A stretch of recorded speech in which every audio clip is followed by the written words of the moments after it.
3장 1절 보시겠습니다. 야고보서 3장 1절. 내 형제들아, 너희는 선생된 우리가 더 큰 심판을 받을 줄 알고 선생이 많이 되지 말라. 3장은 아마 가장 오해가 많은 그런 그 성경인지도 모릅니다. 왜냐하면 우리가 그동안 1장과 2장을 통해서 확인한 바대로 지금 3장의 내용은 어떤 혀의 사용이라고 하는 지역적 어떤 주제를 가지고 설명을 한 것처럼 보여요. 그러나 우리가 그냥 문장을 이해하는 정도의 글로 이 성경을 읽다 보게 되면 결국은 반복음적인 성경을 만나게 됩니다. 왜냐하면 혀를 조심하라 라고 하는 거나 우리 율법에서 여러 가지 조항으로 주었던 거나 다 똑같은 의미로 주어진단 말이에요. 그러니까 혀를 조심하라 라고 하는 그런 그 이야기는 그렇게 반복음적인 의미가 아닐 거라고 하는 문제의식으로부터 이걸 읽기 시작을 해야 성경이 우리에게 말하고자 하는 것이 무엇인지에 대한 그런 그 본질을 우리가 찾을 수가 있습니다. 우리 지금 내 형제들아 이렇게 이제 열어나갑니다. 내 형제라고 하는 것은 1장 1절에서 이야기했던 것처럼 흩어진 12지파들의 성도들아 그 이야기지요. 이 내 형제들아, 너희는 선생된 우리가 더 큰 심판을 받을 줄 알고 선생이 많이 되지 말라. 우리는 예수 그리스도의 증인 아닙니까? 그럼 복음을 증거해야 되는 증인이 되어야 되는데 지금 여기서는 선생된 우리가 더 큰 심판을 받을 줄 알고 너희들은 선생이 많이 되지 말라는 이야기예요. 어떡하란 말입니까? 제자를 삼고 복음을 증거해야 될 성도들에게 야고보는 왜 이 선생이 되지 말라고 하는 이야기를 할까요? 그러면 선생이 되지 말라고 하는 이야기는 과연 뭘까? 라고 하는 전장의 이해로부터 이제 이것이 우리가 파악이 되어 들어가야 됩니다. 그러면 일단, 우리가 지난 시간에 확인한 바에 의할 것 같으면, 우리 흩어진 12지파의 성도들은 지금 이 야고보서들의 독자들입니다. 이 독자들은, 과거에는 유대인들이었었죠. 유대인들이 복음을 받고 스데반 집사가 순교를 당했던 그 때를 시점으로 해가지고 사방팔방 흩어지게 되어졌다. 환란을 피해가지고 흩어져 있을 때니까 유대인 출신들이 복음을 듣고 이 사람들이 성도가 되어졌어요. 예수를 그리스도로 믿고 성도가 되어졌어요. 그래서 이들이 과거에 육체적으로 살았던 어떤 이 육적 조상들은 유대인의 혈육을 따라가지고 태어났고 그들의 문화권에서 성장을 했고 교육을 받아왔습니다. 그러나 지금 복음을 들었던 이 흩어진 사람들은 유대인들이 가지고 있었던 이 개념과는 다른 어떤 그 영적 이해에 따라 가지고 새로운 피조물이 되어졌다고 믿는 사람들이에요. 그런데 지금 박해가 이제 시작이 되어지니까 이 박해를 따라 가지고 지금 성도들은 사방팔방 흩어진 거예요. 그런데 지난 시간에 이야기가 우리가 뭐였었냐면 너희들이 믿음이 있다고 하면서 행위가 없다고 하는 그런 그 이야기는 온당한 얘기가 아니다. 이렇게 이야기가 됐단 말이에요. 그러면 지금 우리가 이제 이 성도 이제 영과 육으로 우리가 지음을 받았던 성도들에게 하나님께서 여전히 마음을 지으셨어요.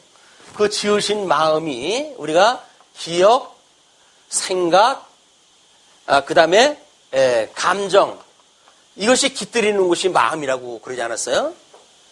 그러면 이 의지라고 하는 문제가 지금 이제 이 지, 정, 의라고 하는 이 세 가지 요소가 우리 마음에 지금 있는데 무슨 이야기냐면 지난 시간에 너희들이 어떤 이 믿음의 결단에 따른 행위가 없다고 한다면 너희들의 이 믿는다고 하는 그 믿음은 죽은 것이다. 이렇게 선언이 되어졌단 말이에요. 그러면 이때 이 행위라고 하는 이것 때문에 믿음이 죽었다라고 하는 대전제가 지금 소개가 되어졌으니까 이 성도들이 생각을 하기에는 그럼 우리가 이 행위를 지켜야 된다는 얘기가 아닐까라고 하는 문제가 나오겠죠. 그러면 일단 우리가 교회신학에서 이야기할 때 종교의 좌소가 어디냐 이렇게 이야기해요. 종교의 좌소. 예, 우리가 위치하고 있는 장소가 어디냐 그런 그 이야기거든요. 종교라고 하는 그 좌소, 위치하고 있는 장소가 어디냐라고 하는 그런 그 이야기인데 어떤 사람들은 종교라고 하는 거는 이런 이성 중심으로 해가지고 어떤 지식의 그 종교의 기본이 있다고 믿어지는 거예요. 그런 거로부터 복음이 전파되어진다고 이제 그 사람들은 믿습니다. 아마 계몽주의 시대 때 사람들이 이런 생각을 가지고 있었을 거예요.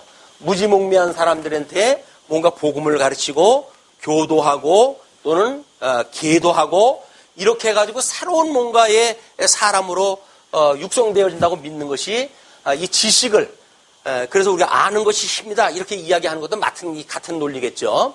이런 그 생각을 가지고 있는 사람이 있는가 하면 우리가 늘 이야기하지만 이렇게 지식 중심의 어떤 그런 그 사고가 팽배해지게 되면 사람들이 꼭 감정 쪽에 메마른 것 때문에 갈증을 느낀다고 그러지 않았어요. 그래서 아마 낭만주의, 역사적으로 해서는 낭만주의가 그런 것 때인지도 모릅니다. 이런 어떤 감정 부분에 우리 믿음의 이 종교의 좌소가 있다. 이렇게 이제 본 거예요. 그러면 우리 과거에도 복음이 거의 메말라가는 그런 시대에 장로교회라고 한다면 어떤 말씀을 중심으로 해서 예배가 드려진다고 하지만 교훈 중심의 어떤 그 말씀만 선포가 되어지고 그러지 않았어요. 그러니까 이 사람들이 뭔가 감정으로 해가지고 우리가 주님을 만난다고 그러는데 왠지 그냥 냉랭하게 이렇게 믿어지는 거예요. 근데 왜 우리는 이렇게 냉랭할까?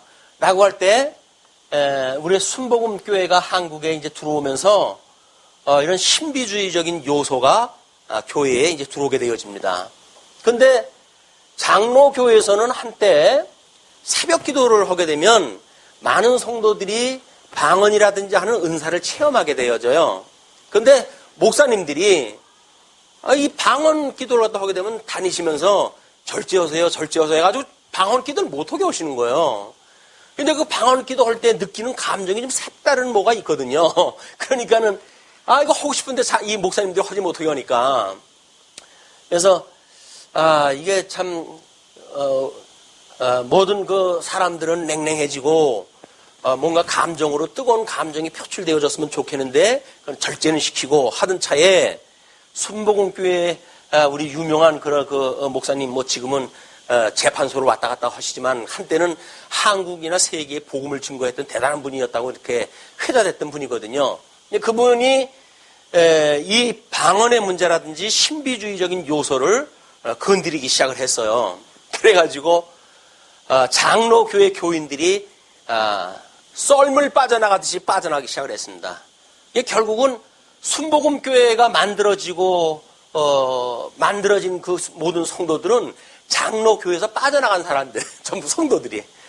이렇게 되어졌으니까 이 감정이라고 하는 것에 뭔가 신앙의 우리 종교의 위치한 장소가 이 감정이 아니겠는가.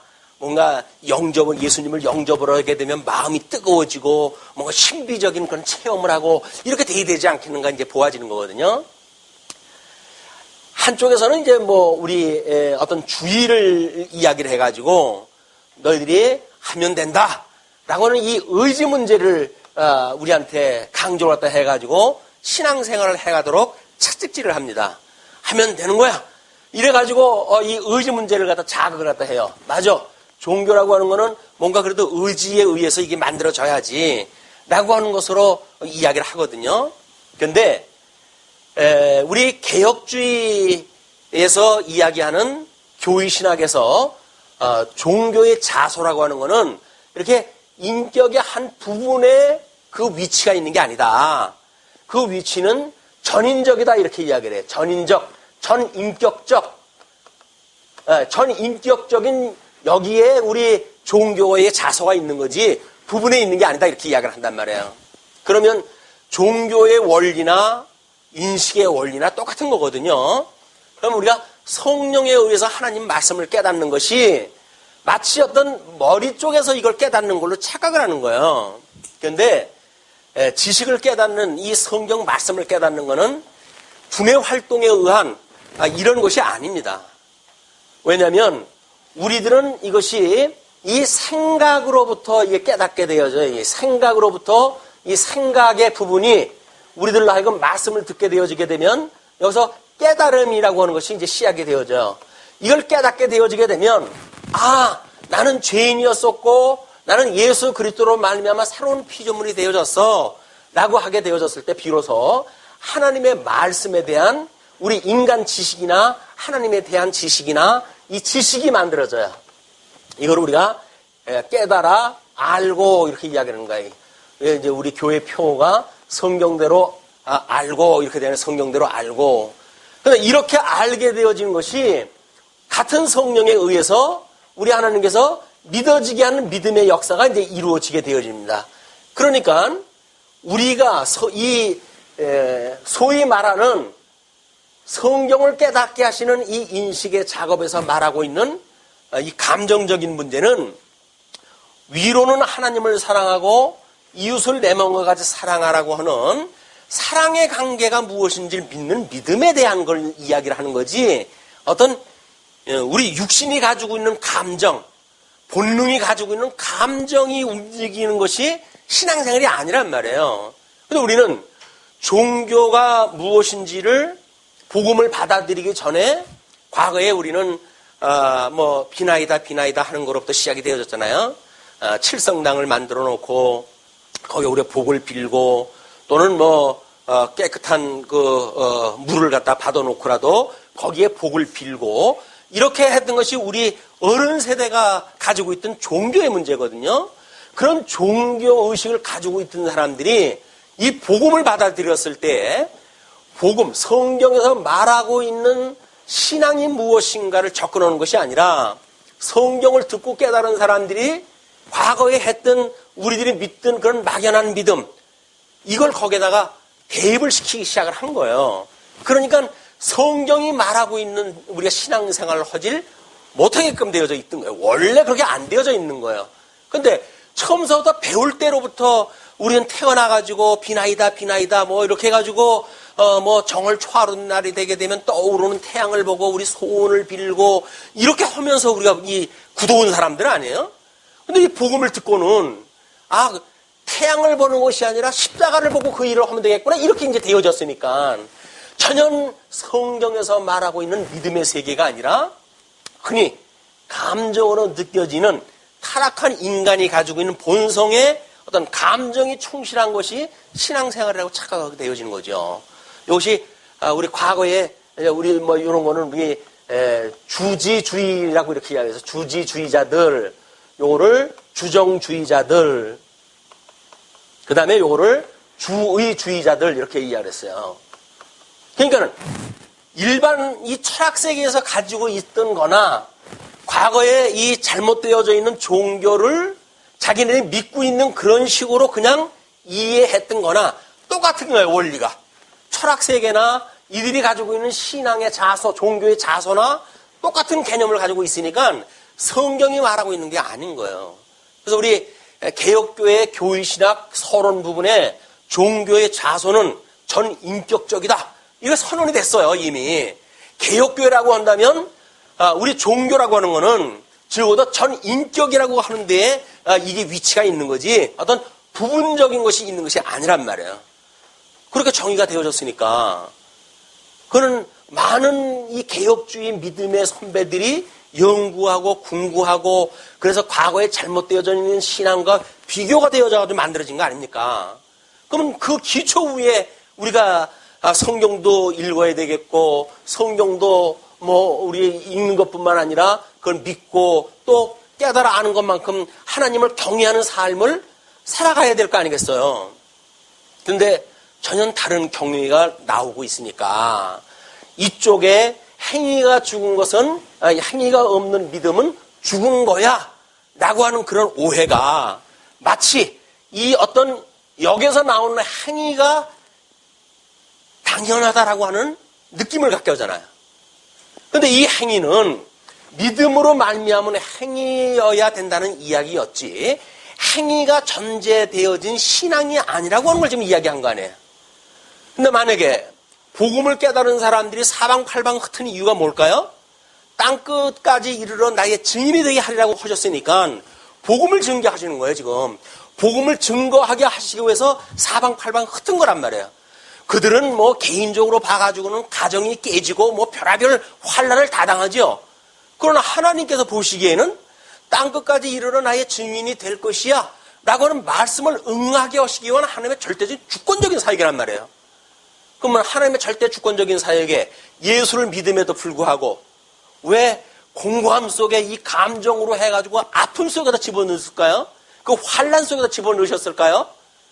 그러면 하나님이 말하고 있는 우리들의 믿음의 세계라고 하는 그거는 흔히 철학 세계가 또는 이 유대인들이 가지고 있었던 과거의 그런 개념이 아니라고 하는 것이 너무나 분명하잖아요.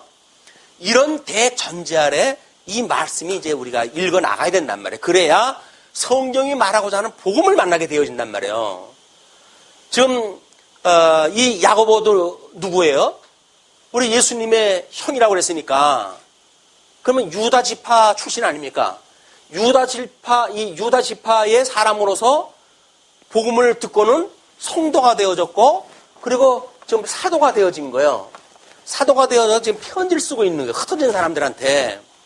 그런데 이 유대인적인 감각을 가지고 만약에 복음을 증거한다고 한다면 이건 실상 할 수 없이 율법주의라고 하는 그걸 강조하는 이런 복음을 증거하게 되어질 거예요. 그런데 복음을 깨달았다 하는 자가 복음을 증거하면서 이래야 돼 저래야 돼 라고 하는 어떤 당위 이걸 가지고 성도들의 행위를 강조한다고 한다면 율법주의 아니겠어요.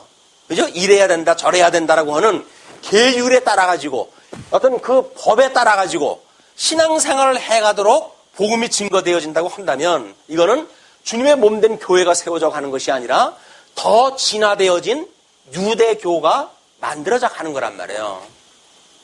그러니까 너희들이 지금 우리가 만약에 이 복음을 깨닫고 그리고 만약에 이 다른 짓을 한다고 한다면 우리들이 받을 심판은 더 큰 것이야.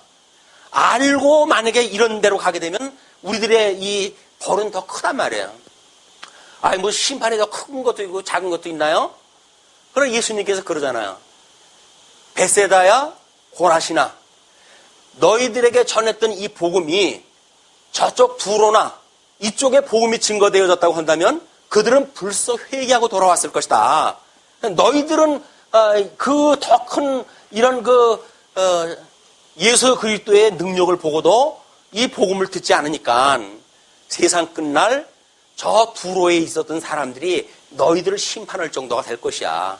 너희 심판이 더 클 거야. 그 이야기예요. 실체이신 예수 그리스도를 보고도 그리고도 모형적인 이런 데에 갇혀져 있다고 한다면 너희들은 진정한 복음을 받아들인 것이 아니라 개량되어진 어떤 이런 유사한 기독교를 너희들이 믿고 있는 거야. 그 기독교는 결코 예수님을 믿는 것이 아니라 너희들의 신념을 믿는 그런 종교가 되어질 것이다. 그 이야기예요.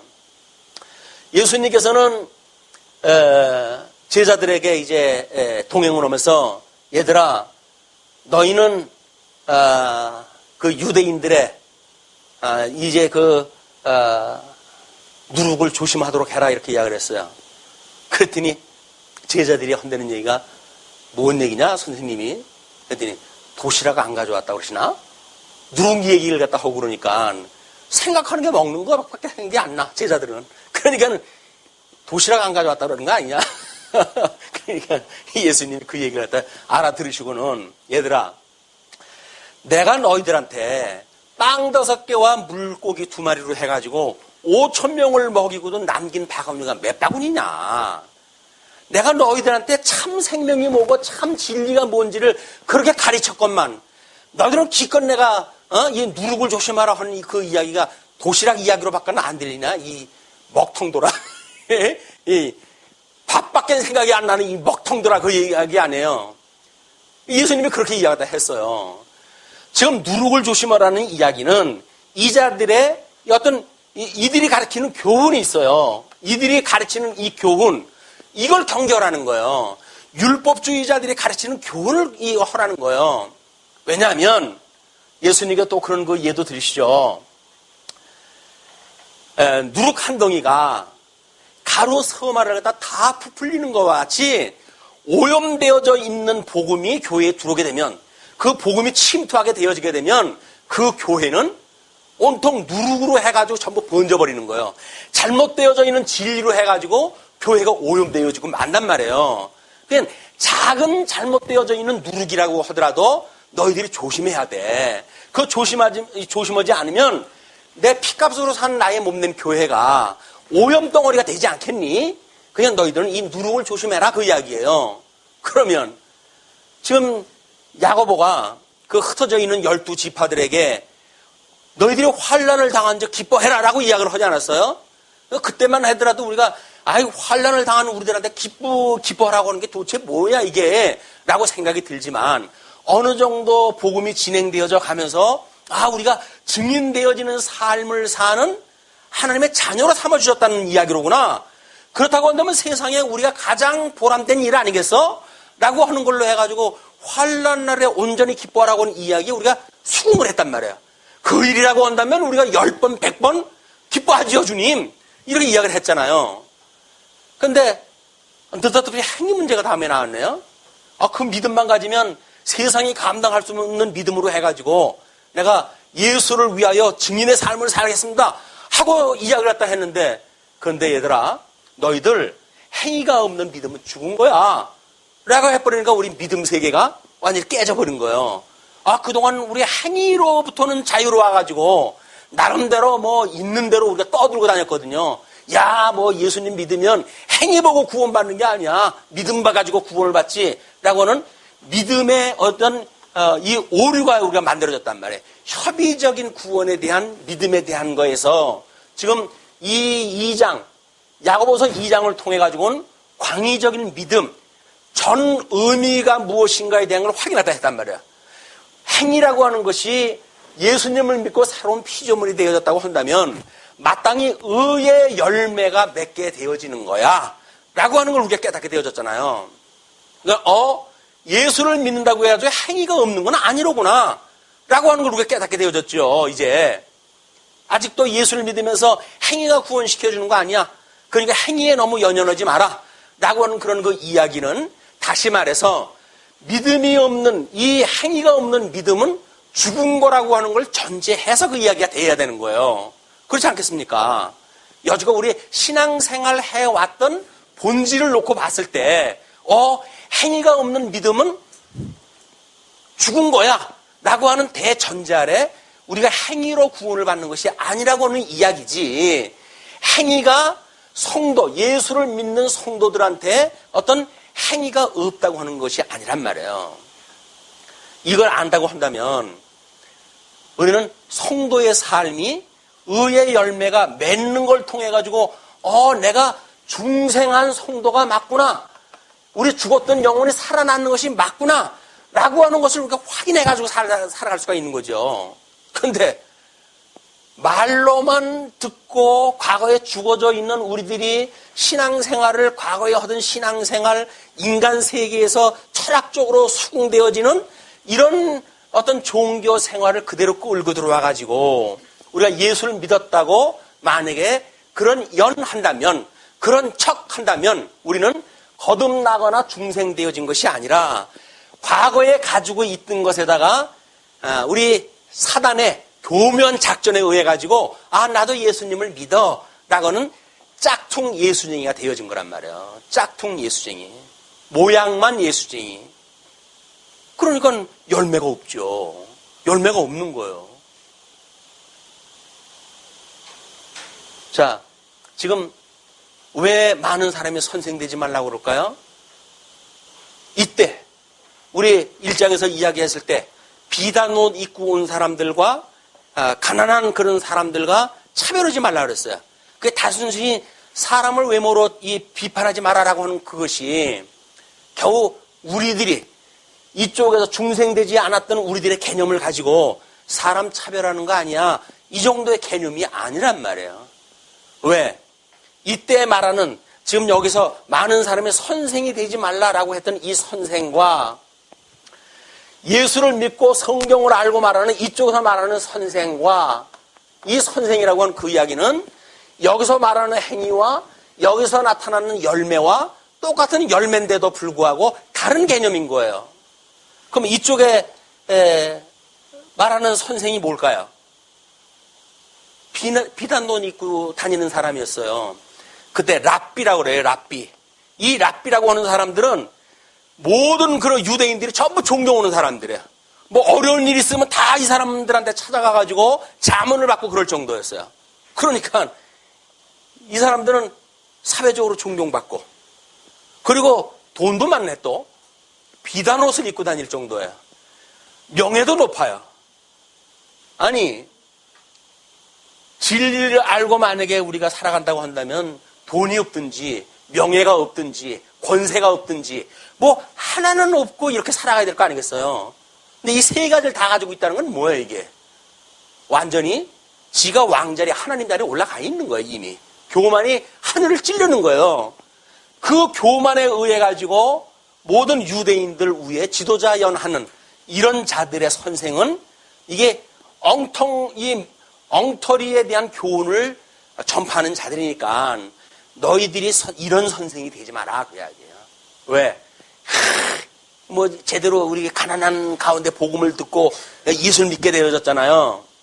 그러면 그런 사람들이 만약에 우리들 마찬가지죠. 성경을 모르고 뭐가 뭔지도 모르고 갈증을 느끼고 그랬었는데 성경을 통째로 어떤 이해하는 그런 복을 우리가 깨닫게 되어지니까 성경이 그거야? 라고 생각이 드니까 어떤 생각이 들어요? 누구든지 나한테만 걸려만 말아 이제. 내가 너를 파하고 말리라. 복음으로 내가 너를 파하고 말리라. 사랑하라고 그랬지 언제 죽이라 그랬어요? 복음을 깨달으면 사랑을 하라고 그랬지. 복음을 아는 걸 가지고 나한테 성경 잘못 알고 있는 그 인물이 나한테만 걸리게 되면 넌 나한테 오늘 죽는 날이야. 배를 타고 우린 여행을 해요. 기차를 타도 어떤 사람이 나 옆에 앉아가지고 섣부른 성경 얘기나 하거나 그러면 너는 오늘 나한테 죽는 날이다. 그 사람들은 이미 이쪽 선생이에요. 이쪽 선생. 복음을 깨닫게 되어졌으면 그래요? 그렇게 이 사랑의 복음이었어요. 이것이 예수 그리스도의 십자가에 죽으시는 게 복음이었어요. 라고 하는 복음을 깨닫게 되어지게 되면 영혼이 불쌍하게 보이지 그 위에서 굴림하고 싶은 마음이 들겠느냔 말이에요.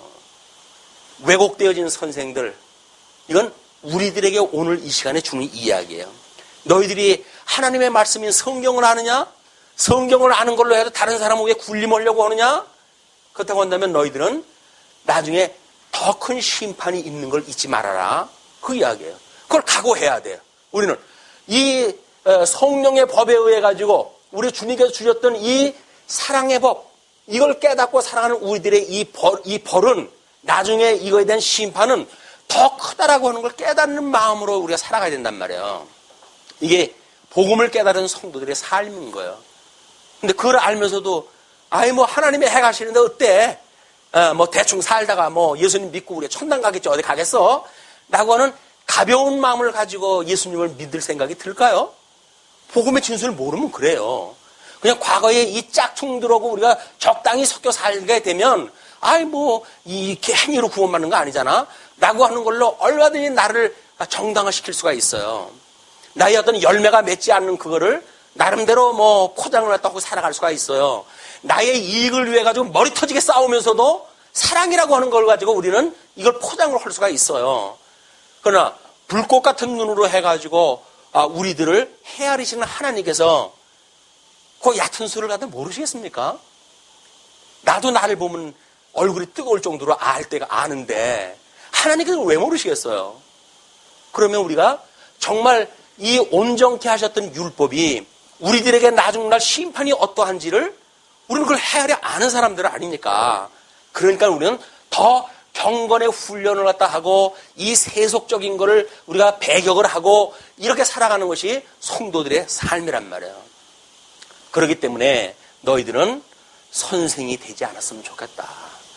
이렇게 겁먹들어 있는 이자들을 위해 가지고 저런 선생 나도 돼봐야지. 신분이 변화됐잖아요. 예수님을 믿는다고 해가지고 유대인들하고 뭐가 차별화되어졌어요. 그렇다고 한다면 유대인들이 가지고 있는 이런 선생의 위치에 내가 있어가지고 이 일을 갖다 하면 얼마나 좋을까 라고는 사명의식이 샘솟아요. 그 뜨거운 열심이 막 치솟아요. 그래가지고 나는 이제 이 복음을 모르는 사람들의 선생이 될 것이야 라고 이야기를 하는데, 십자가에 죽을 만큼의 사랑이 없다고 한다면 정말 객관적인 진리만 증거를 해야지 나를 따르라 이야기를 하게 되면 같이 죽는 거예요. 소경이 소경을 인도하는 일이란 말이에요. 소경이 소경을 인도해가지고 결국은 다 멸절되어지는 이런 지경에 가고, 주님의 몸된 교회는 물론 뭐 그런 자들 다 빼놓고 주님께서 이루어 가시죠. 그러나 거기에 우리가 다 빼버리는 것에 우리가 들어가져 있다고 한다면 너무 이게 끔찍한 이야기 아닙니까? 그러니까 오늘 이 야고보서가 흩어져 있는 12지파에게 한 이야기는 여전히 육체의 소욕을 따라서 살아가고 있던 우리들과 거듭나고 중생한 우리들의 이 성령의 열매를 따라가지고 살아가야 될 성도들의 삶에 대한 이 문제를 복음으로 우리가 받아들여서 주님 정말 나를 그렇게 나를 사랑하셨군요 라고 하는 사랑을 깨닫는 시간이 되어졌으면 좋겠다라는 생각이 드는 겁니다. 이 전제가 돼야 다음 이야기들이 그냥 쉽게 설명이 되어져요. 왜냐하면 2절서부터 6절까지 작은 지체인 혀는 몸을 더럽히며 파멸을 불러온다 라고 하는 걸로 제목이 잡혀져 있거든요. 그런데 우리가 다 실수가 많으니 만일 말에 실수가 없는 자라면 곧 온전한 사람이라. 말에 실수가 없으면 온전한 사람이래요. 그런데 능히 온 몸도 굴레 씌우리라. 그런데 이 이야기가 도대체 뭘까? 오늘 다음 우리가 구절을 읽어가면서 한번 그 의미를 확장을 시켜보죠. 우리가 말들의 입에 재갈 물리는 것은 우리에게 순종하게 하려고 그 온몸을 제어하는 것이라. 이건 다 동일하다고 하실 거예요. 맞지. 우리가 그렇게 멍에를 갖다 매가지고 으랴으랴 끄는 대로 갈 거 아니겠어요. 소도 마찬가지지만. 또 배를 보라. 그렇게 크고 광풍에 밀려가는 것들을 지극히 작은 키로서 사공의 뜻대로 운행하나니. 이러니까 그것도 뭐 맞지. 뭐 다 동의가 되어져요. 이때 배라고 하는 건 적어도 지중해를 다니는 그런 거 좀 대형 배를 이야기하는 겁니다. 그러니까 우리들이 이렇게 우리 요 작은 냇가에서 흐르는 한강에서 하는 유람선 정도 이런 개념으로 하게 되면 이 개념이 안 떠올라요. 지중해의 풍랑을 이어가 나가는 그런 가운데서도 키로에서 방향을 돌릴 수 있는 그런 배를 연상하다 해줘야 이 지금 야고보 선생이 말하고자 하는 그 개념을 우리가 파악이 되어진단 말이에요. 이와 같이 혀도 작은 지체로되 큰 것을 자랑하도다. 우리 혀는 작은 거 아니에요. 근데 혀가 작은 건데 그 작은 것이 뭘 갖다 자랑을 하는데요? 큰 걸 자랑한대요. 그러니까 이 잘못되어져 있는 교훈, 이것들은 대단한 거를 갖다가 자기가 가지고 있다고 착각을 하는 거예요. 커다란 걸 자랑하다 해요. 이걸로 해서. 이걸 경계하라는 이야기입니다. 이제 뭐 그런 그 개념이 읽어나가면 더 분명해지니까. 그러면서 이와 같이, 보라, 얼마나 작은 불이 얼마나 많은 나무를 태우는가? 그 앞에 예를 들었던 뒤에 걸 보게 되면 작은 불씨가 많은 나무를 태우는 거 뭐 쉽게 연상되죠. 그럼 그걸로 해가지고 그 작은 혀도 작은 지체로 돼 큰 것을 자랑하는 것하고 뭔가 개념이 비슷해질 거란 말이에요. 그럼 작은 혀, 우리 이제 이 만들어진 것이 이렇게 되었죠. 우리 주보에 그렇게 설명할 때 해드렸어요. 우리 이 영과 육과 마음, 영과 육과 마음, 이걸 가운데 이걸 우리가 이 혼적 기능이라고 이렇게 이야기를 했고, 이걸 감정 기능이라고 이렇게 이야기를 했어요. 그래서 이거를 영성이라고 이렇게 이야기를 했고, 이걸 지성이라고 이야기를 했고, 심성, 그 다음에 감성, 그 다음에 이걸 덕성, 이렇게 해가지고 성도들의 인격을 5가지 부분으로 해가지고 분리가 됐죠. 로마서를 공부할 때서부터 끊임없이 지금 이 이야기를 하는 겁니다. 그런데 과거에 우리가 이 복음을 깨닫기 전에 죽어져 있을 때, 이 영이 죽어져 있을 때에 그런 그 우리의 삶이 어떠했는가라고 하는 그 이야기는 우리 이 삶을 어둠에 내어버려뒀다 그랬잖아요. 어둠. 어둠에 주어졌다는 이야기는 뭐예요? 사망의 권세 아래서 종로로 터게끔 되어져 있던 것이 죽어져 있는 영의 상태였단 말이에요. 그리고 우리들의 이 혼적 기능, 우리의 이 모든 지성이라고 하는 것은 하나님이 우준하게 하셔서 전부 바보 몽텅 우리가 되게 만드셨어요. 그리고 이 심성은 하나님께서 우리들에게 상실한 마음, 에덴에서 주었던 복도 상실하고 나라도 상실한 이런 상실한 마음에 내어버려 두어가지고 하나님도 우리 마음에 없고 우리들의 하나님 나라를 뭐 사모하는 그런 것도 없고 이런 마음에 두었단 말이야. 뿐만 아니라 이 감성은 우리를 부끄러움에 내어버려 두었어요. 그래서 우리들이 부끄러운 마음에 내어버려둔 우리들의 마음을 가지고 감성을 가지고 이야기를 했으니까 아무리 예수를 이야기하고 미학을 이야기한들 그 이야기는 절대 악에서 만들어내는 인간 세계의 감성일 뿐이에요. 이걸 모르게 되면 우리는 감정에 의해 가지고 뭐 다른 사람을 손을 붙들고 내가 당신을 사랑합니다. 자기의 있는 돈을 다 팔아가지고 가난한 사람을 구제하면서 나는 당신을 사랑합니다. 라고 했던 그런 그 사랑이라고 하는 것이 얼마나 부끄러운지를 알게 될 거예요. 이걸 모르게 되면 우린 그게 큰 덕성인지를 알고 그리고 나의 재물을 팔아가지고 가난한 사람을 내가 구제했는데 내가 얼마나 이 신앙생활을 잘하는 거야. 이 밥 못 먹고 불쌍한 사람들이요 나한테로 오시오 해가지고 시장거리에 사람들을 불러 모아요. 그리고 그 사람들한테 뭔가 구제를 갖다 한다고 그럽니다. 근데 예수님께서 그걸 칭찬을 해주셨나요? 아니에요. 이 회칠한 무덤 같은 놈아.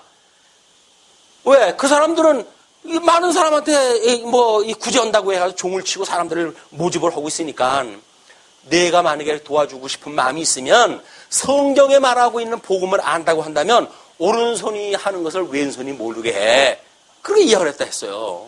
그런데 우리는 아니 모처럼 내 재산을 팔아가지고 했는데 그걸 왜 다른 사람이 모르게 해요. 기왕이면 호랑이는 죽으면 가족을 남기고 사람은 죽으면 이름을 남기는데 내 이름으로 해가지고 뭔가 흔적을 남겨야죠. 그게 뭐예요? 동물들의 흔적 남기는 방법이 뭡니까? 자기 영역 표시하는 거예요. 여기다 찔끔 저기다 찔끔 하면서 뭐 하는 거예요? 여기는 내 땅, 그 이야기예요. 우리들이 부끄러운 우리들의 이 마음이 해가는 그 이야기란 말이에요. 이건 내가 한 거야. 이건 내 이름으로 한 거야. 나의 영광이 드러난 거야. 해가지고 헛된 영광을 부과한 모든 것들이 부끄러운 양심에 의해서 만들어진 일들이란 말이에요. 그런데도 우리는 그걸 가지고 마치 이게 종교처럼 생각을 하니까 우리 성경에서 말하고 있는 기독교처럼 이야기를 하니까 그게 아니란 말이에요. 야고보가 지금 이걸 강력하게 이야기를 하는 겁니다. 근데 이런 숨어져 있는 이야기를 지금 짧은 지면에다 다 할 수는 없잖아요. 그러니까 그때 있었던 아주 지극히 상식적인 그때 있었던 그런 그 주변의 환경을 통해 가지고 편지를 쓴 거예요. 그러나 성경 66권을 우리가 다 통해 가지고 하나님의 뜻을 깨닫는다고 한다면 그때 살던 사람들도 아니잖아요. 그렇다고 한다면 이제 성경이 말하고자 하는 것이 무엇인가에 대한 본론을 우리가 봐야지. 그건 부분에 빠져가지고 부분적인 걸 교훈을 받아들일 수는 없잖아요. 그것이 야고보서를 공부해가는 지극히 정상적인 방법이다. 자, 덕성은 뭐라 그랬어요? 우리 하나님께서 합당치 못한 일을 갖다 하게 하셨으니 그래가지고 시기, 질투, 미움 뭐 이런 것들이 전부 여기 되는 거예요. 원수 맺는 거 이거 전부 우리들이 합당치 못한 일을 했기 때문에 하게 하셨기 때문에 나타나는 타락한 인간들이 만들어내는 전부 연출이었어요. 이걸 가지고 선한 윤리를 이야기하고 그러지 않았어요. 이게 윤리 이 문제를 갖다 하고 뭐 이걸로 예술 문제를 갖다 하고 또는 뭐 이 우준한 걸로 해서 철학 이야기를 갖다 하고 또는 이 상실했던 마음 이런 걸 가지고 뭔가 심리학을 갖다 해가지고 심리적 평안을 추구하고 뿐만 아니라 죽어져 있는 이런 그 영적 문제를 가지고 종교 이야기를 하니까 세상에 있는 모든 이 학문 세계가 왜곡되어진 거란 말이에요. 성경이 말하는 것이 무엇인가의 본질을 보지 못하게 되면 우리는 많은 사람들이 뭔가 추구해가고 있는 이것들이 우리들이 마땅히 해야 될 일이라고 착각이 들어가지고 한 번 왔다 가는 인생인데 이렇게 허튼 일 하다 갈 수는 없잖아요. 한 가지를 하더라도 하나님의 선한 뜻이 무엇인가를 분별해서 선생이 아니라고 하더라도 작은 우리가 등불이 되어진다고 하더라도 복음 진리를 위해서 살다가 가는 것이 하나님의 이 복 있는 자의 모습이지 이 세상에서 이름 내기 위해 가지고 본질은 다 벗어버리고 행위 문제만 가지고 어떤 이 외관에 드러나는 이런 그 문제만 가지고 10번, 1000번 우리가 강조를 한다고 하더라도 이건 종교가 아니다. 기독교가 아닌 거예요. 성경이 말하고 있는 기독교가 아닙니다. 자, 그렇기 때문에 이 혀는 곧 불이요 불의의 세계라. 혀는 곧 불이요 불의의 세계라. 혀는 우리 지체 중에서 온몸을 더럽히고 삶의 수레바퀴를 불사르나니 그 사르는 것이 지옥불에 나느니라. 요 6절의 이야기를 우리가 읽게 되어지게 되면 2절에 말에 실수가 없는 자라면 곧 온전한 사람이라 능히 온몸도 굴레 씌우리라 라고 했던 뜻이 그대로 그냥 해석이 돼버리죠. 다른 해석 필요 없어요. 그냥 6절을 보게 되면 2절에 한 이야기가 이 이야기로구나 이렇게 이야기가 되어진단 말이에요. 그러면 우리 혀는 곧 불이라고 그래요. 자, 그런데 우리 이제 이것이 완전 합당치 못한 데서 우리들의 이 육체가 예수님이 그런 예를 갖다 드시죠. 손을 씻지 않고 이제 제자들이 먹는 걸 바리새인들이 예수님한테 고발을 갖다 했어요. 어떻게 당신네 제자들은 손도 씻지 않고 밥을 먹습니까? 장로들의 유전도 지키지 않는 그런 그 자들이 어떻게 그냥 같이 다니십니까? 뭐 이렇게 정죄를 갖다 했어요. 그래서 예수님이 뭐라 합니까? 야, 입으로 들어가는 거는 그냥 뒤로 나가는 거야. 그 이야기를 했어요. 입으로 들어가는 건 소화가 돼가지고 똥이 되어지는 거야. 그런데 그 더러운 게 뭔지 아니? 너희들 이 더러운 마음 속에서 나오는 것, 그것이 더러운 거야. 그것이 맨 시기, 질투, 미움 이런 것들이 다 너희들 속에 있는 거야. 이 녀석들아. 뭘 너희들이 잘못 먹는 걸 가지고 그게 만들어지는 것이 아니라 너희들은 생태적으로 부모님에서 태어날 때부터 죄 중에 잉태되어졌고 죄 중에 출생되어진 죄인들이야 너희들이. 근데 겨우 손 씻지 않는 걸 가지고 깨끗하다 부정하다라고 하는 걸 이야기를 하니 지금 그 이야기를 다 흘렸어요. 기독교를 모르면 그런다니까요. 어떤 옷치장만 보고 우리가 난 예수님을 잘 믿어요. 거룩한 사람이에요. 이렇게 해도 구별이 되어진단 말이에요. 그러면 예수님께서 보고 웃으셔요. 아직도 말귀를 몰아듣니? 내가 그렇게 성경 66권에서 내가 너희들한테 드리는 제사 이제는 아주 신뢰가 난다 이놈들아. 너희들 제사 내가 안 받을 거야. 난 너희들의 순종을 원하지 그런 제사 행위를 원하는 게 아니야.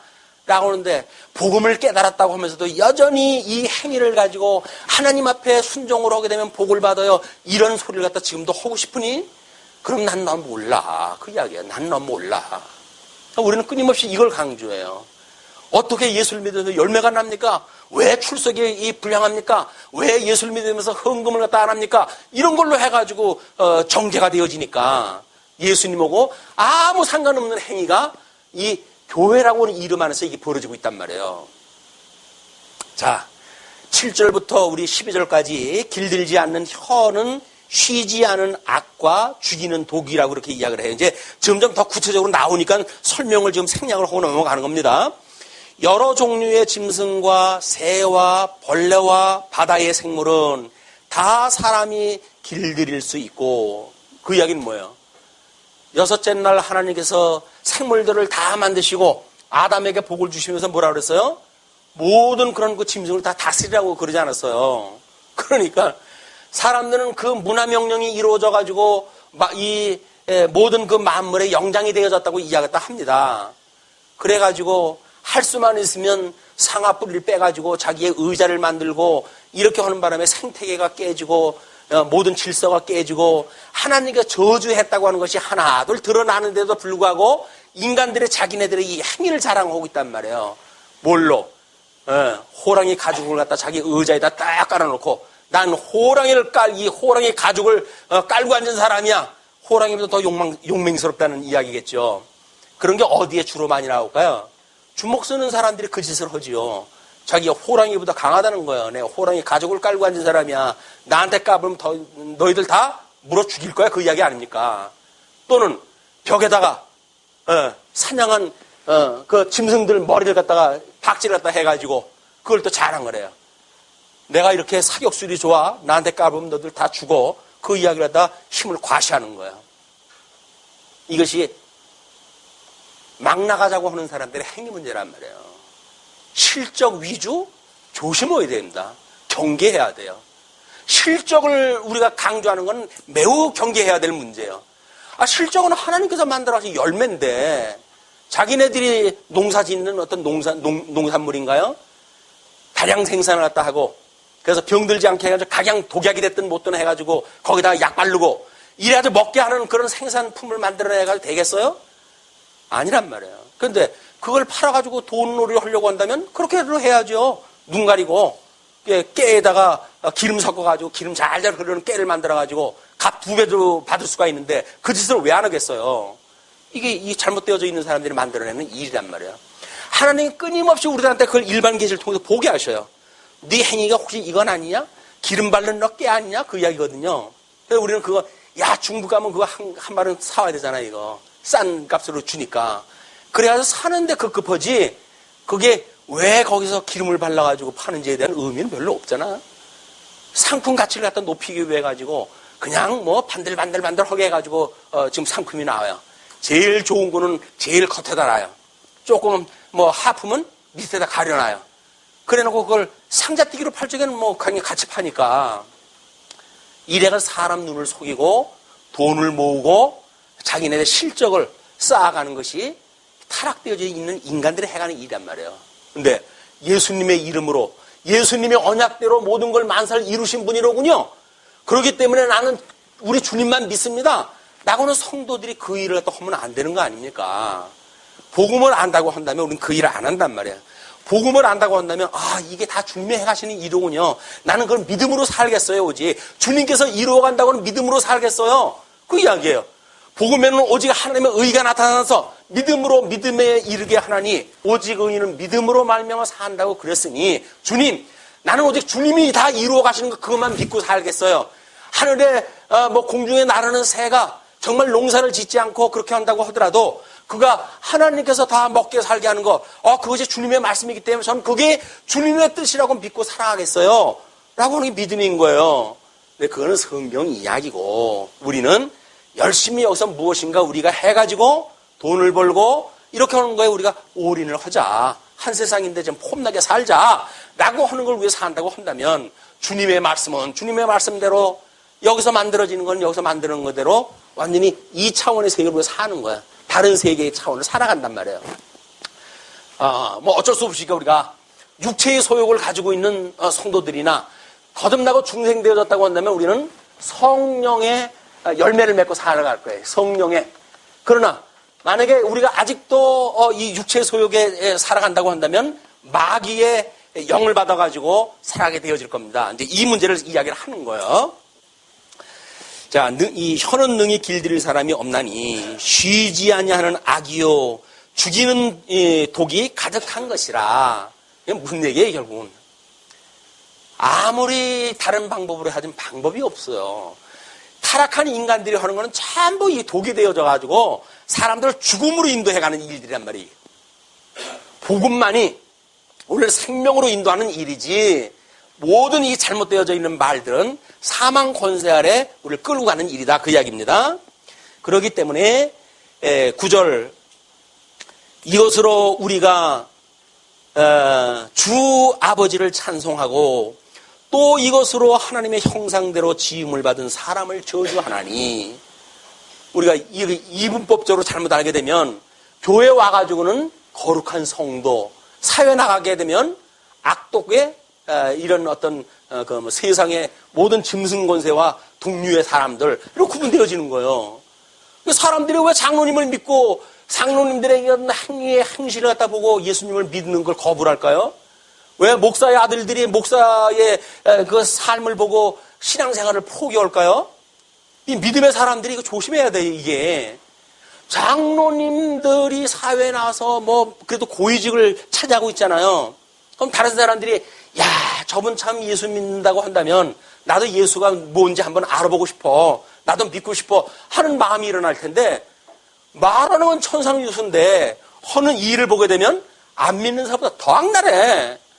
그러니까 야, 이게 예수 믿는다고 뭐 사람 뭐 아주 잡어 라고 하게 되면 복음이 없는 거예요. 그런 걸로 갔을 때, 이것도 나중에 가면 더 구체적으로 나옵니다. 한 입에서 찬송과 저주가 나오는도다. 내 형제들아, 이것이 마땅하지 아니하니라. 그렇죠. 우리가 성도면 성도, 유대인이면 유대인, 이렇게 되어지지. 어떻게 품이라고 하는 두 가지 인성을 가지고 있지만 우리가 성령의 소욕을 따라 살아가지는 아니하고 육체의 소욕을 따라서만 살아갈 수가 있겠느냐, 그런 그 이야기입니다. 그러면 샘이 한 구멍으로 어찌 단물과 쓸모를 내겠느냐. 우리가 복음을 먹게 되어지게 되면 그 배에서 생수가 흘러나온다고 그러지 않았어요. 그렇다고 한다면 예루살렘 성전에서 회복되어진 우리 그 예루살렘 성전에서 사방으로 그 생명수가 흘러나가지고 온 지면을 적시는 생명의 역사가 일어나야지.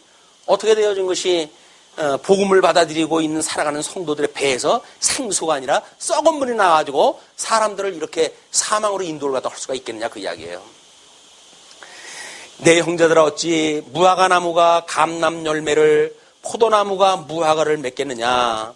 이와 같이 짠 물이 단물을 내지 못하느니라. 이거는 세계가 다르기 때문에 안 되어진다는 거예요. 이 단물 방법 가지고는 여기서 이 쓴물 방법을 가지고는 단물이 나올 수가 없어요. 네, 그런 걸 이야기를 하는 겁니다. 그러면서 13절로 18절까지 지혜의 온유함으로 행함을 보이는 선한 의의 열매를 이야기합니다. 너희 중에 흩어진 12지파 성도들 중에 지혜와 총명이 있는 자가 누구냐? 그는 선행으로 말미암아 지혜의 온유함으로 그 행함을 보일지라. 지혜와 총명이 뭘까요? 이제 타락되어져 있는 성도들에게 복음이 증거되어졌어요. 그러므로 이 죽었던 우리들의 이 영이 다시 중생이 되어져 가지고 어두움의 종로로 타던 우리들이 지금 빛의 자녀가 되어졌어요. 이 빛의 자녀가 되어져 가지고 사망의 이 권세 아래 있던 우리들이 아니라 생명의 이 세계에 우리가 돌입하게 되어진 사람들, 이런 그 사람들은 이제 하나님의 교훈을 들을 수 있는 지혜가 만들어진 사람들. 지혜. 왜? 예수 그리스도가 지혜의 근본 되시는 분 아닙니까? 그분하고 한 몸이 되어졌으니까 너희들이 지혜와 총명이 있는 자가 누구냐? 그 이야기예요. 그거는 예수를 믿고 진정한 복음으로 성도가 되어진 자가 누구냐? 그 이야기겠죠? 그런 자들한테는 어떻게 한다고요? 자, 그는 선행으로 말미암아 지혜의 온유함으로 그 행함을 보일지라. 선행, 착한 행실. 착한 행실은 윤리적인 행실이 아니라 무슨 행실? 하나님의 뜻에 의한 의의 열매, 사랑의 열매, 복음의 열매에 그런 그 선행으로 말미암아 지혜의 온유함으로 그 행함을 보일지라. 지혜의 온유함, 이 지혜를 갖게 되어지게 되면 사망 권세가 가지고 있는 것처럼 어떤 짐승 권세에 의해 가지고 살아가는 것이 아니라 온유한 심령이에요. 온유한 심령. 이 온유한 심령, 이건 어린 양 권세를 갖다 믿는, 이 어린 양의 권세를 갖다 믿는 성도, 짐승 권세가 아니라 우리 어린 양의 심령을 가지고 그걸 믿어요. 그렇기 때문에 주님께서 인도하시는 것만큼 내가 갈 수가 있는 거야. 내 힘으로 되어지는 것이 아니라 오직 주의 이름으로 되는 거고 주의 힘으로 되어지는 거야. 내가 괜히 헛힘 쓸 것이 없어. 그런데 예수님을 믿는 사람들은 온유한 덕성을 갖는다고 그러지 않았어요. 그냥 온유한 이런 그 심령으로 이 지혜를 받아들여서 이런 그 행위로, 온유한 이 지혜의 행위로 이 행동을 나타내라. 나타나라. 현현. 이걸 뭐에? 의의 결과. 의의 결과. 예수 그리스도가 믿게 하시는 의의 열매. 이런 이야기란 말이야. 그걸 맺도록 해라. 그 이야기죠. 그러면서 그 행함을 보일지라. 그러나 너희 마음속에 독한 시기와 다툼이 있으면 자랑하지 말라. 진리를 거슬러 거짓말하지 마라. 만약에 마음속에 독한 시기가 있고 다툼이 있는데 겉으로 해가지고는 주 예수를 믿으세요. 그러면 여러분들이 하나님과 원수 되어졌던 여러분들이 하나님과 동행하게 되어집니다. 이웃과 원수 되어졌던 여러분들이 다시 한번 이제 성도들과의 사랑을 나누게 되어집니다. 그런 이야기 하지 말라는 거예요. 속에는 시기심이 가득 차가지고 하나님과 원수되어졌고 성도들과 원수되어진 본인이 어떻게 복음을 이야기하느냐, 그 이야기예요. 성도들의 관계는 이 관계입니다. 예수를 믿고 우리 교제를 나눈다? 뭐예요? 그 관계가 뭐예요? 속에 시기심 가지고 예수 믿는다는 건 거짓말이에요. 그걸 가지고 무슨 사랑을 이야기를 해요? 자기 시기를 가지고 있는데. 다른 사람을 미워하면서 무슨 예수님을 믿느냐고요. 1만 달란트 탕감받았다고 하는 사람이 100데나리온 빚진 자의 죄를 용서하지 못하면서 우리가 무슨 사랑을 이야기할 수가 있느냐고요. 그 이야기를 하는 겁니다, 지금. 그러면서 마음속에 독한 시기와 다툼이 있으면 자랑하지 말라. 그 세치혀 놀리지 마라. 진리를 거슬려 거짓말하지 마라. 너희들이 말하는 건 전부 사기야. 그 이야기예요. 여기서 말하는 어둠의 권세에 매여가지고 하는 모든 연출되어지는, 이때는 당시에 그 웅변술이라든지 하는 걸로 해가지고 이 사람들이 복음을 증거하고 그러지 않았어요. 이 철학자들의 이 나름대로 우리 서원교회라고 하는 서원이 두란노 서원도 마찬가지로 철학자들이 자기네들의 그런 어떤 사상을 가르치던 곳이에요. 뭘로? 그냥 감동. 이 감동으로 해가지고 그냥 그 사람들의 웅변만 들으면 그냥 눈물을 흘렸다가 웃음을 갖다가 웃었다가 우리들의 감정을 갖다가 그냥 막 쥐고 흔들어. 그 이야기예요. 우리 뭐 연속곡 보고도 어떨 땐 눈물 흘리잖아요. 그리고 또 조금 있다가 그 연속곡을 보고 우리는 쾌제를 부르잖아요. 글을 쓰는 사람들이 그 일을 다 하는 거예요, 우리들한테. 그럼 그 사람들이 예수 믿는 사람들입니까? 아니에요. 근데 우리들의 보편적인 우리들의 이 마음을 가지고 흔드는 것, 이것이 너희들이 복음인 걸로 알면 안 돼. 복음이라고 하는 건 역설적이게도 생명으로 인도하는 길은 너희들이 죽는 길이야. 이렇게 이야기를 하니까 세상이 감당할 수 없는 복음인 거예요. 왜냐하면 이런 지혜는 위로부터 내려온 것이 아니요 땅 위의 것이요 정욕의 것이요 귀신의 것이니. 이게 전부 정욕, 하나님께서 우리들의 상실한 마음, 부끄러운 욕심, 이런 욕심에 버려두었던 일이란 말이야. 이런 정욕으로 나오는 거다, 이게. 인간이 가지고 있는 정욕. 자, 그렇기 때문에 시기와 다툼이 있는 곳에는 혼란과 모든 악한 일이 있습니다. 그렇기 때문에 우리가 1장인가요? 거기서 뭐라 그랬어요? 후히 주시는 하나님께 구하라. 후히 주시는 하나님께 구하라. 그러나 구하고도 너희들이 얻지 못하면 뭐 때문에 얻지 못함이라? 정욕을 따라 구하기 때문에 얻지 못한다, 그렇게 이야기를 하지 않았어요. 그냥 구하는 것이 전부 이걸 구하니까 마귀가 우리한테 충동질하는 거야. 야, 너도 한번 해봐. 이런 걸로 해가지고 너 자랑 잡고, 야, 너 이왕 예수 믿는데 뭔가 한번 네 이러면 내야 될 거 아니야. 이러는 걸 가지고 우리가 구하니까 하나님께 안 주신다, 그 이야기예요. 이걸 구하는데 주시게 되면 그건 마귀의 자식이죠. 하나님의 자녀라고 한다면 마땅히 이거 구하면 안 주셔야 돼요. 안 주셔야 돼. 그래야 하나님과 우리 사랑하시는 거예요. 이걸 구하는데도 막 줘. 그거는 하나 잡아먹기 위해서 주시는 거예요, 다. 귀신들이 잡아먹기 위해 가지고. 오직 위로부터 난 지혜는, 역설적이게도 오직 위로부터 난 지혜는 첫째, 성결하고, 그 성결이라고 하는 건 거룩하고 청결한 그런 걸 상태를 갖다 이야기하죠. 다음에 화평하고, 화평이라는 건 뭐예요? 하나님과 원수되어졌던 우리들이 하나님과 이제 평화를 이루게 되어지고, 그리고 원수되어졌던 우리 인간관계가 서로 사랑하는 관계가 되어지고, 화평하고 관용하고. 관용이라는 게 뭐예요? 그냥 마음씨가 넓어가지고 허허 하면 관용인가요? 관용이라고 하는 건 적어도 사망이 생명에 삼킨 바 되어진, 우리한테 이런 일반 계시적으로 아직도 남겨져 있는 육체의 소욕에 우리가 다 두신 것은 우리 하나님께서 깨달은 이 복음의 본질을 깨닫게 하시기 위해서 교육의 장으로 주어진 것이다. 그러므로 우리는 빛 대신 예수 그리스도의 의의 옷으로 덧입혀지지 않으면, 사망이 생명에 삼킨 바 되지 않으면 인간의 노력으로는 될 수 없는 거야. 오직 견인을 해가시는 우리 예수 그리스도 칭의의 옷, 그 옷으로 말미암아 거룩하게 되어져 가는 거니까 이 더러운 것들, 이 사망이 생명에 삼킨 바가 되어져야 되는 거예요. 복음으로 이것이 전부 더 씌워져야 되는 거예요. 우리는 뭘 벗어버리려고 하는 것이 아니에요. 돌을 닦아가지고 뭘 깨끗해지려는 것이 아니에요. 여전히 우리는 더럽고 우리는 추해요. 그럼에도 불구하고 우리를 온전케 하시는 예수 그리스도께서 하나님의 의의 옷으로 우리를 전부 감싸가지고 너는 정결한 자야, 너는 깨끗한 자야, 너는 의로운 자야 라고 하셔가지고 심판날에 우리 심판을 면하게 하시는 분이란 말이에요. 이걸 믿고 사는 것이 예수를 믿는 거예요. 뭐 인간의 노력을 가지고 뭘 갖다 경주한다 라고 하는 허튼 소리 하지 마라. 이거 전부 거짓말이다 그 이야기예요. 이게 사도 바울이 이걸 이야기를 하는 겁니다. 지금 흩어져 있는 사람들 복음을 증거할 때 언제 더 증거할 수가 있는지 몰라요. 그런 자들한테 복음의 진술을 지금 증거를 갖다 하는 겁니다. 그러면서 관용하고 양순하며 어린 양 권세를 믿는 것처럼 양순하면 돼요. 착하고 순해도 돼요. 착하고 순하면 이 험악한 세상에 어떻게 사냐. 조금 좀 악해라, 독해라. 다른 사람이 너를 갖다 왼뺨을 갖다 대면 넌 몽둥이를 갖다 때려. 이래가지고 자녀들 교육을 시키십니까? 아닌 거예요.